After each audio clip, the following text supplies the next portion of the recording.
Mumbai mafia की 6 दिहाइयों का लंबा और मुश्किल तरीन सफर। ये दास्तान एक ऐसे शख्स के गिर्द घूमती है जिसने बहादुरी, चालाकी और मजबूत आसाब की बुनियाद पर खुद को डॉन बनवाया।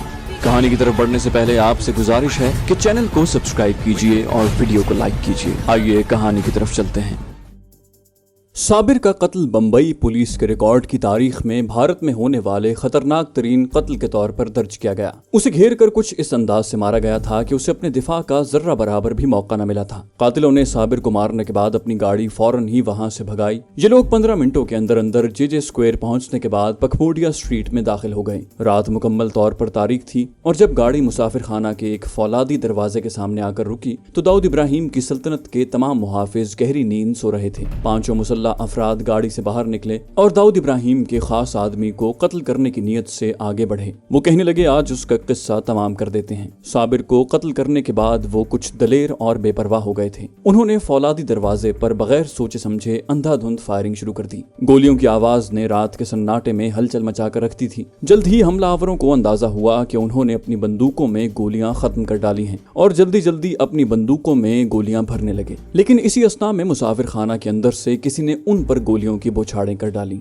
गोलियां आते देखकर कातिल छुपने के लिए ओट तलाश करने लगे और हैरत है कि एक दूसरे को देखने लगे। उन्हें अंदाजा न था कि रात के इस वक्त उन्हें इस कदर भरपूर जवाबी हमले का सामना करना पड़ेगा। अंदर से फायरिंग करने वाला शख्स खालिद पहलवान था। खालिद पहलवान पहली मंजिल पर सतून के पीछे पोजीशन संभाले खड़ा था। खालिद साबिर के जाने के बाद से ही जाग रहा था। जैसे ही उसने एक गाड़ी को दरवाजे की जानिब आते देखा उसने अपनी बंदूक संभाल ली थी। हमलावर इस अचानक हमले से कुछ खौफजदा से हो गए थे। वो समझते थे कि उन्होंने पहले ही बहुत बड़ा काम कर दिया है, इसलिए आफियत इसी में थी कि वो वापस घर लौट जाएं। ये हमला तो वो सिर्फ बोनस के तौर पर करने आए थे। उस वक्त तक दाऊद इब्राहिम और उसके साथी अपनी पोजीशन संभाल चुके थे और हमला करने के लिए मुनासिब मौके की तलाश में थे। जैसे ही उन्होंने गाड़ी को पीछे हटते देखा फायर खोल दिया। उनकी गोलियां गाड़ी पर लगीं और गाड़ी का सामने वाला शीशा टूट गया। अलबत्ता हमला आवर जैसे तैसे बच निकलने में कामयाब हो गए। इस फायरिंग से मुसाफिर खाना के तमाम लोग जाग उठे थे, जबकि दाऊद गैंग के तमाम अफराद गेट के पास जमा हो गए। दाऊद इब्राहिम ने महसूस किया कि एक अहम शख्स यानी साबिर गायब था। दाऊद इब्राहिम पहले तो ये समझा कि शायद उसे गोली लग गई है, लेकिन खालिद ने उसे बताया कि वो अपनी गाड़ी में चित्रा को घुमाने ले गया था। एक अनजाना सा खौफ दाऊद इब्राहिम को लाहक हो गया। वो सोच में पड़ गया कि साबिर इस वक्त कहाँ हो सकता है। साबिर तो अपनी गाड़ी के अंदर खून में लथपथ बेजान पड़ा था। अब दाऊद साबिर गैंग सिर्फ दाऊद इब्राहिम गैंग रह गया था। साबिर की मौत से दो बड़ी तब्दीलियां वाक़ हुई। एक तब्दीली दाऊद इब्राहिम में और दूसरी बम्बई माफिया में। बम्बई माफिया में कत्ल गारतगरी का एक नया बाब खुल गया। दिन दिहाड़े कत्ल, गैंग में नई भर्तियां, मजीद पैसा और मनशियात और बदले की आशा, बस यही सब कुछ नजर आने लगा। अब दाऊद इब्राहिम बदले की आग में जल रहा था। उसकी कार्रवाइयों में कई गुना शिद्दत पैदा हो चुकी थी और यही शिद्दत उसे बम्बई माफिया के तख्त से उठाकर अंडरवर्ल्ड के तख्त पर ले गई। जब साबिर की लाश मुसाफिर खाना पहुंची तो मुसाफिर खाना की गलियां साबिर की माँ और 4 बहनों की चीखों पुकार से गूंज उठी, जबकि दाऊद इब्राहिम अपने चहीते भाई की गोलियों से छलनी लाश देखकर गम और सदमे से निढाल चुप साधे खड़ा था। साबिर के जनाजे पर बहुत से लोग आए। पूरे माहौल पर रक्कत तारी थी। दाऊद तो जैसे टूट कर चूर चूर हो चुका था। उसे ऐसा महसूस हो रहा था कि उसका भाई नहीं बल्कि उसका अपना आधा जिस्म मर गया हो। उसे कोई इशारा न मिल पा रहा था कि ये सब कुछ क्यों और कैसे हो गया। वो सारी रात रोता रहा और इस बात का यकीन नहीं आ पा रहा था कि उसका भाई अब इस दुनिया में नहीं रहा। लेकिन अब उसे अपने जज्बात को संभालना था। अब पूरे खानदान की जिम्मेदारियां भी उसी के कांधों पर आ चुकी थी। उसके सारे भाई उसके कांधों पर सर रख कर रो रहे थे। करीम लाला, हाजी मस्तान और हत्ता के बाशु दादा भी साबिर की तदफीन में शिरकत के लिए आए और उन्होंने इब्राहिम भाई और दाऊद इब्राहिम को तसल्ली देने की कोशिश की। गम से निढाल दाऊद इब्राहिम ने जनाजे में आने वाले लोगों पर नजर दौड़ाई। वो ये देखना चाहता था कि उसका दोस्त और दुश्मन कौन है। बिलाखिर साबिर का जनाजा उसकी आखिरी आराम गाह तक ले जाया गया। जनाजा मुसाफिर खाना से चंदान वादी मैरीन लाइन्स के बड़े कब्रिस्तान में ले जाया गया। साबिर को सुपुर्द खाक कर दिया गया। इस मौके पर पुलिस ने भारी नफरी तैनात कर रखी थी ताकि किसी भी किस्म के नाखुशगवार वाक़े से निपटा जा सके। खौफ के मारे उस दिन तमाम बाजार बंद कर दिए गए थे। उस दिन जे मार्ग, डोंगरी, मुसाफिर खाना, कबली महल्ले, भिंडी बाजार, बोहरी महल्ले और मंदवी मार्केट में कारोबारी सरगर्मियां मुकम्मल तौर पर मुअत्तल थीं। कत्ल किया जाने वाला शख्स एक जानिब तो एक गैंग का लीडर और दूसरी जानिब दाऊद इब्राहिम का भाई था। ये शहर में होने वाला अपनी नौयत का मुनफरिद और इंतहाई अहम वाक़या था। शहर के तमाम डॉन से लेकर पुलिस वालों तक सभी हैरान परेशान थे कि ये सब कैसे हो गया। साबिर की तदफीन के बाद दाऊद घर वापस पहुंचा और इस सोच में पड़ गया कि उसका اگلا قدم کیا ہونا چاہیے۔ اس نے اندازہ تو لگا لیا تھا کہ اس قتل کے پیچھے کون ہو سکتا ہے۔ وہ بھائیوں اور ساتھیوں کے ہمراہ بیٹھا ہوا تھا۔ انیس، چند الحق، رنجیت، خالد پہلوان اور دیگر لوگ بھی موجود تھے۔ ان سب کے ذہنوں میں ایک ہی خیال گردش کر رہا تھا اور وہ یہ تھا انتقام۔ ان میں سے کوئی بھی قانونی کارروائی کے بارے میں نہیں سوچ رہا تھا، بلکہ ان کے ذہن میں صرف اور صرف قاتل کی موت تھی۔ اس طرح نہ صرف قتل کا بدلہ لے لیا جاتا بلکہ دنیا کو یہ بھی بتانا مقصود تھا کہ پھر کوئی ایسی حرکت کرنے کا سوچے بھی نہیں۔ ہر گزرتے لمحے کے ساتھ ساتھ داؤد ابراہیم بھائی کی جدائی کے غم اور انتقام کی آگ میں دیوانہ ہوتا چلا جا رہا تھا، جبکہ دوسری جانب ابراہیم بھائی، کریم لالا اور دیگر بڑے بوڑھوں کا خیال تھا کہ داؤد ابراہیم کو بدلہ لینے کا ارادہ ترک کر دینا چاہیے۔ ابراہیم بھائی جوان بیٹے کی موت سے بکھر چکا تھا۔ اس نے اس وقت کے وزیر اعلیٰ AR انتولے سے ملاقات بھی کی اور ان سے درخواست کی کہ قاتلوں کو جلد از جلد گرفتار کر کے کیفر کردار تک پہنچایا جائے۔ کاسکر خاندان کو وزیر اعلیٰ کے مسلمان اور کونکان کے علاقے سے تعلق رکھنے کی بنا پر بڑی امید تھی کہ ان کی سنوائی ضرور ہوگی، لیکن اس سلسلے میں بھی کچھ نہ ہو سکا۔ داؤد کو اس بات کا علم تو تھا کہ اس قتل کے پیچھے امیر زادہ اور عالم زیب کا ہاتھ تھا، لیکن اسے معلوم نہیں ہو پا رہا تھا کہ وہ لوگ کہاں جا چھپے تھے۔ پولیس والے بھی ان کی تلاش میں شہر کا چپا چپا چھان رہے تھے، لیکن داؤد ابراہیم چاہتا تھا کہ پولیس والوں سے پہلے ہی یہ لوگ اسے مل جائیں اور وہ ان کا قصہ تمام کر ڈالے۔ کئی ماہ تعاقب کرنے کے بعد بالآخر پولیس امیر زادہ کو گرفتار کرنے میں کامیاب ہو گئی، لیکن داؤد کی اس بات سے تسلی نہیں ہو پا رہی تھی۔ داؤد ابراہیم جیل کی سلاخوں کے پیچھے بھی اس سے بدلہ لینا چاہتا تھا۔ داؤد ابراہیم کا خیال تھا کہ عدالتوں سے کبھی بھی انصاف نہیں مل سکتا۔ داؤد ابراہیم کو اندازہ تھا کہ اس واقعے کی واحد گواہ چترا کو لایا جائے اور ڈرایا دھمکایا جائے گا، اور پھر شہادتوں کی عدم موجودگی میں امیر زادہ بری ہو جائے گا۔ اگر نچلی عدالتوں نے سزا دے بھی دی تو ہائی کورٹ اور پھر سپریم کورٹ تک پہنچتے پہنچتے وہ لوگ کچھ نہ کچھ کر ہی لیں گے۔ اسی طرح برس ہاں برس گزر جائیں گے اور داؤد ابراہیم صابر کی موت کے بدلے کی تمنا لیے اندر ہی اندر گھٹتا رہے گا۔ بالآخر داؤد ابراہیم کو مشورہ دیا گیا کہ امیر زادہ کے قتل کا کام کسی تیسرے بندے کے سپرد کیا جائے۔ اس طرح ایک جانب تو وہ خود قتل کے الزام سے بچ جائے گا اور دوسری جانب اس کے بھائی کا قاتل بھی اپنے منطقی انجام کو پہنچ جائے گا، یعنی سانپ بھی مر جائے گا اور لاٹھی بھی نہیں ٹوٹے گی۔ بہت سے نام داؤد ابراہیم کے سامنے رکھے گئے۔ ان میں چند نام غیر ملکی شوٹرز کے بھی تھے، جن میں اطالوی شوٹر بھی تھے، لیکن داؤد ابراہیم اس بارے میں فیصلہ نہیں کر پا رہا تھا۔ شہر کے شمال مشرقی مضافاتی علاقے میں ایک بہادر نوجوان راجن نائر رہتا تھا۔ کسی نے داؤد ابراہیم کو راجن کا نام پیش کیا۔ یہ نوجوان جیل کی سلاخوں کے پیچھے بھی صابر کے قاتل کو ٹھکانے لگانے کی صلاحیت رکھتا تھا، اور چونکہ یہ نوجوان شہر کے دور دراز مضافاتی علاقے میں رہتا تھا، اس لیے کوئی داؤد ابراہیم سے اس کا تعلق بھی نہیں جوڑ سکتا تھا۔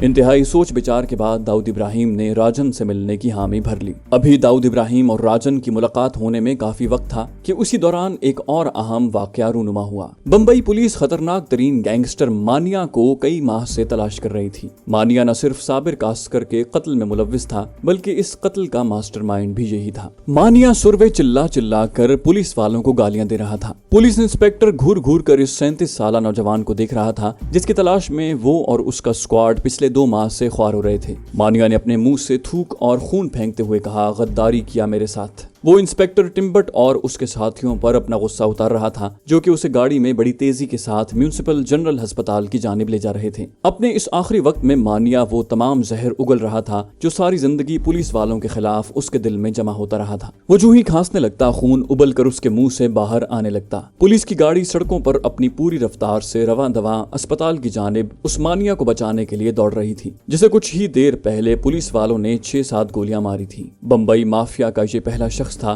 جسے پولیس مقابلے میں گولیاں ماری گئی تھی۔ مانیا خون کی آخری ہچکی تک پولیس والوں کو گالیاں دیتا رہا اور ہسپتال پہنچتے ہی مانیا دم توڑ گیا۔ اس کا اصل نام منوہر سروے عرف مانیا سروے تھا۔ یہ بمبئی مافیا کا خطرناک ترین گینگسٹر تھا جو 10 سال تک پولیس کو چکر دیتا رہا اور بالآخر بمبئی پولیس کے پہلے پولیس مقابلے میں ہلاک ہو گیا۔ مانیا سروے کو پولیس کے ساتھ ساتھ اپنے بڑے بھائی بھرگیو سروے سے بھی شکوہ تھا۔ اس کے خیال میں ان دونوں نے اس پر بڑی زیادتیاں کی تھی۔ بھرگیو شراب کا غیر قانونی دھندا کرتا تھا اور لوگ اسے بھرگیو دادا کہہ کر پکارتے تھے۔ وقت گزرنے کے ساتھ ساتھ اس نے برائے نام دادا گیری سے برائے کام دادا گیری بھی شروع کر دی اور اب کاروباری افراد اور سرمایہ کاروں سے باقاعدہ بھتہ وصول کرنا بھی شروع کر دیا۔ 1969 میں بھرگیو یا بھرگو دادا کے خلاف ایک مقدمہ قائم کیا گیا کہ اس نے پربھا دیوی کے ایک بزنس مین کو ہاکیوں اور ڈنڈوں سے مار مار کر ہلاک کر دیا تھا کیونکہ وہ 50,000 روپے نہیں دے رہا تھا۔ اس جرم میں مانیا کا نام بھی لیا جا رہا تھا۔ اس واقعے کے بعد کاروباری طبقے میں شدید اشتعال خیال پھیل گیا اور تمام لوگوں نے 3 دن کی ہڑتال کر دی۔ ہڑتال کی وجہ سے ہر وقت گہما گہمی میں گھرا رہنے والا علاقہ قبرستان کا سمنظر پیش کرنے لگا۔ معاملے کی نزاکت کو بھانپتے ہوئے پولیس والوں نے فوری ایکشن لیا۔ مانیہ کو گرفتار کرنے کے بعد اس پر فرد جرم عائد کر دی گئی اور اسے جراودہ جیل میں ڈال دیا گیا۔ اس گرفتاری اور سزا کے خلاف مانیہ نے جیل میں بھوک ہڑتال کر دی۔ اس کا کہنا تھا کہ وہ بے گناہ ہے اور اس نے کچھ نہیں کیا، پھر اسے کیوں یہ سزا دی جا رہی ہے۔ بعد ازاں اسے سامون ہسپتال میں داخل کر دیا گیا جہاں اس کی طبیعت کافی خراب ہو گئی۔ 24 نومبر 1979 کے دن مانیہ کے قریبی دوست بجیا پٹیل اور شیخ منیر اس سے ملنے ہسپتال آئے۔ انہوں نے مانیہ پر پہرا دینے والے پولیس سپاہیوں کی آنکھوں میں مرچیں پھینک دی۔ اسی اثنا میں مانیہ پولیس حراست سے فرار ہونے میں کامیاب ہو گیا۔ مانیہ نے کرتی کالج سے BA کی ڈگری حاصل کر رکھی تھی اور اپنے گینگ میں وہ منفرد عادات و اطوار کا مالک تھا۔ وہ جیمز ہیڈلے چیز کا بڑا مداح تھا۔ اس کا ہیڈلے کا مداح ہونے کا اندازہ اس بات سے لگایا جا سکتا ہے کہ کسی بھی قتل یا ڈکیتی پر جانے سے پہلے وہ گھنٹوں اس کی تیاری پر صرف کیا کرتا تھا اور ہر قدم اٹھانے کے لیے کتابوں سے مدد لیا کرتا تھا۔ پولیس کی حراست سے فرار ہونے کے بعد اب وقت تھا کہ وہ جرم کی دنیا میں اتنا نام پیدا کرتا کہ لوگ اس سے خوف کھاتے۔ مانیہ تقریباً 1 درجن افراد پر مشتمل ایک گینگ بنانے کی سوچ رہا تھا جس میں شیخ اور بجیرو کو اس نے اپنا دایاں اور بایاں بازو بنانا تھا۔ اگلے 2 برسوں میں اس نے اتنے سنگین جرائم کیے تھے کہ بمبئی شہر کے لوگ اس کے نام سے لرزنے لگتے تھے۔ بینک ڈکیتیاں، اغوا برائے تاوان اور مخالفین کو قتل کرنا اس کا معمول بن چکا تھا۔ کبھی کبھی اس کے اپنے دوست بھی اس کے غصے کا نشانہ بن جاتے۔ اشوک مستکار اور پاپی پٹیل ایسے ہی 2 افراد تھے۔ مانیہ نے ان سے پیسے مانگے اور انکار کے بھیانک نتائج انہیں بھگتنا پڑے۔ ایک شام مانیہ ٹہلتا ہوا ماہم کے جمنیزیم میں آ گیا۔ ابھی جمنیزیم میں لوگ آنا ہی شروع ہوئے تھے۔ جیسے ہی مانیہ اندر داخل ہوا، ہر آنکھ اس کے تعاقب میں تھی۔ اس وقت اس کی عمر 30 برس تھی۔ اس نے باڈی بلڈنگ سے اپنا جسم خوبصورت بنا رکھا تھا۔ ڈھیلی ڈھالی پینٹ اور ٹی شرٹ جس سے اس کے جسم کے توانا پٹھے جھلک رہے تھے پہنے ہوئے وہ بڑے سٹائل سے جمنیزیم میں ٹہل رہا تھا۔ ان دنوں ایسے جسم کے مالک گنے چنے افراد ہی ہوا کرتے تھے۔ مانیہ ایک جگہ جا کر رک گیا اور اس کے بعد ادھر ادھر گھورنے لگا۔ ہر شخص امید کر رہا تھا کہ وہ ابھی مشین پر جائے گا اور بجلی کی تیزی سے وزن کو اوپر نیچے کرنا شروع کر دے گا۔ سب لوگ اس خوبصورت جسم کو حرکت میں دیکھنے کے خواہش مند تھے۔ آگے جو کچھ ہونے جا رہا تھا وہاں موجود کوئی بھی شخص ذہنی طور پر اس کے لیے تیار نہ تھا۔ مانیہ کی نظریں پٹیل کی تلاش میں تھیں جس نے مانیہ کو وہاں آتے پہلے ہی دیکھ لیا تھا۔ مانیہ پٹیل کے پاس گیا اور چند لمحے اسے گھور کر دیکھتا رہا۔ پھر اس نے بڑے ہی آرام کے ساتھ اپنی جیب سے ریوالور نکالا اور آنکھیں جھپکائے بغیر پٹیل کی ٹانگوں میں گولیاں داغ دی۔ گولیوں نے پٹیل کے گھٹنے چیر کر رکھ دیے۔ پھر اس کے بعد وہ جمنیزیم میں موجود لوگوں کو دیکھنے لگا اور بڑے اطمینان کے ساتھ اس انداز سے ٹہلتا ہوا باہر نکل گیا جیسے کہ کچھ ہوا ہی نہیں۔ لوگ ورطہ حیرت میں جیسے کہ بت بن گئے ہوں۔ مانیہ کے جانے کے 1 منٹ بعد تک لوگوں کی سمجھ میں نہیں آ رہا تھا کہ یہ سب کیا ہو گیا ہے۔ پھر یکدم لوگ زمین پر پڑے زخمی پٹیل کی مدد کے لیے دوڑے۔ مانیہ نے مستکار کا بھی کچھ ایسا ہی حشر کیا۔ شیخ اور بجیا کے ساتھ اس کے گھر میں گھس کر مانیہ نے مستکار کو بری طرح زدوکوب کیا۔ اس کی بیٹی کے سامنے اس کے باپ پر ظلم و تشدد کیا جاتا رہا اور جانے سے پہلے مانیہ نے مستکار کے چہرے پر تیزاب پھینک کر اس کا چہرہ بگاڑ دیا۔ بعد ازاں مستکار نے مانیہ کے خلاف گواہی بھی دی اور مانیہ کی ہٹ لسٹ پر آ گیا۔ البتہ مستکار تک پہنچنے سے پہلے ہی مانیہ پولیس کے ہاتھوں مارا گیا۔ یہ دونوں تو مانیہ کے گہرے دوست تھے جن کا اس نے یہ حال کیا تھا۔ پٹیل اور مانیہ میں تو اتنی دوستی تھی کہ مانیہ نے کئی مرتبہ پٹیل کے گھر پر کھانا بھی کھایا تھا۔ البتہ مانیہ کسی بھی شخص سے انکار سننے کا عادی نہ تھا۔ کوئی بھی شخص مانیہ کے سامنے انکار کر کے اس کا دشمن بن جاتا۔ مانیہ بالخصوص ان لوگوں سے انتہائی وحشیانہ انداز میں نمٹتا تھا جو اس کی مخالفت میں اس کے سامنے آیا کرتے تھے۔ ایک مرتبہ مانیہ اور شیخ دینا بینک کی پربھا دیوی برانچ کے باہر ایک کاروباری شخص کے انتظار میں تھے۔ جیسے ہی وہ شخص باہر نکلا یہ دونوں اس کے پیچھے چل دیے۔ اس کے پاس ایک بیگ تھا جس میں 2 لاکھ روپے تھے۔ یہ اس دور میں اچھی خاصی رقم تھی۔ انہوں نے اپنی پستولیں اس پر تان لی اور بیگ دینے کو کہا۔ ان کی بات ماننے کی بجائے اس شخص نے بیگ کو واپس بینک کے اندر پھینک دیا۔ غصے کے عالم میں مانیہ اور اس کے ساتھ ہی شیخ نے اس شخص پر گولیوں کی بوچھاڑ کر دی۔ اس کے بعد مانیہ اور اس کے ساتھیوں نے بینک کے 7 لاکھ روپے لے جانے والی ایک گاڑی کو لوٹ کر بہت بڑی کارروائی کی۔ مانیہ کی ہٹ لسٹ پر انسپیکٹر اشوک دھولکر بھی شامل تھا جس نے 1969 میں اسے گرفتار کیا تھا۔ پولیس کی حراست سے فرار ہونے کے بعد مانیہ ورولی پولیس لائن میں انسپیکٹر دھولکر کے گھر گیا اور اس کے گھر والوں کو بتایا کہ وہ انسپیکٹر کو مار ڈالے گا۔ اس نے انسپیکٹر کو کوئی مرتبہ ٹیلی فون پر دھمکیاں بھی دی۔ مانیہ کی دھمکی धमकियां इतनी कारगर थीं कि अपनी रिटायरमेंट के बाद इंस्पेक्टर ने अपने सफेद होते हुए बालों को रंग करके काला कर दिया था और चेहरे पर दाढ़ी रख ली थी ताकि पहचाना न जा सके। यही मानिया साबिर कास्कर कत्ल का मास्टरमाइंड भी था। चूंकि अपने वहशीपन और जुर्म की मंसूबाबंदी करने में मानिया यकता था, इसलिए पठान ग्रुप ने साबिर के कत्ल की सारी जिम्मेदारी उसी को सौंपी थी। उन्हें अंदाजा था कि मानिया को किसी पर शक हो जाए तो बख्शता नहीं है, इसलिए ये लोग बड़े ही मोहतात अंदाज में उसके पास गए थे। लेकिन पठान ग्रुप ने साबिर के कत्ल के बदले जितनी बड़ी रकम पेश की थी, मानिया उसे ठुकराने से कासिर था। उन्होंने मानिया को यह भी कहा कि दाऊद और साबिर से टक्कर लेने के बाद जुर्म की दुनिया में उसके खौफ को 4 चांद लग जाएंगे और उसके बेतहाशा माली फवायद मानिया को हमेशा हासिल होते रहेंगे। शहर में मौजूद कोई भी डॉन दाऊद साबिर गैंग से टक्कर लेने की हिम्मत न करता था। पठान ग्रुप के लड़के मानिया के पास यही उम्मीद लेकर आए थे कि वो ये काम कर पाएगा। मानिया इस नतीजे पर पहुंचा कि दाऊद साबिर ग्रुप की ताकत को इसी सूरत में खत्म किया जा सकता है कि दोनों को अलग अलग कर दिया जाए। एक मर्तबा फिर वो हेडले के नॉवलों में खो गया और उसे एक अछूता ख्याल आया। बिलाखिर खातिर खा मंसूबाबंदी के बाद अब ये लोग कास्कर बरादरान पर जलगार के लिए तैयार थे। कत्ल वाली रात जब साबिर चित्रा को लिए अपनी गाड़ी में घूम रहा था तो उसे अंदाजा भी न था कि फूलों से सजी गाड़ी खतरनाक अजाइम लिए उसके ताकुब में थी। साबिर चित्रा की बातों में खोया हुआ था, इसलिए उसका ध्यान जरा बराबर भी उस जानिब न गया। अमीरजादा आलमजेब, मानिया और उनके दीगर साथी मशीन गन्नों और पिस्तौलों से लैस साबिर का ताकुब करते रहे, लेकिन साबिर को शुबा न हुआ। अमीरजादा मानिया की हिदायत पर अमल करता रहा और पेट्रोल पंप को कार्रवाई के लिए मुनासिब जगह समझते हुए अपनी गाड़ी से उतर गए। उन्होंने साबिर पर गोलियां बरसाईं और फिर उसकी लाश वहीं छोड़कर राह फरार इख्तियार की। दाऊद इब्राहिम के लिए मशहूर था कि वो अपने दुश्मन को कभी माफ नहीं करता। दाऊद इब्राहिम ने अपने भाई के कत्ल में मुलव्विस हर शख्स को सफाए हस्ती से मिटाने की ठान ली।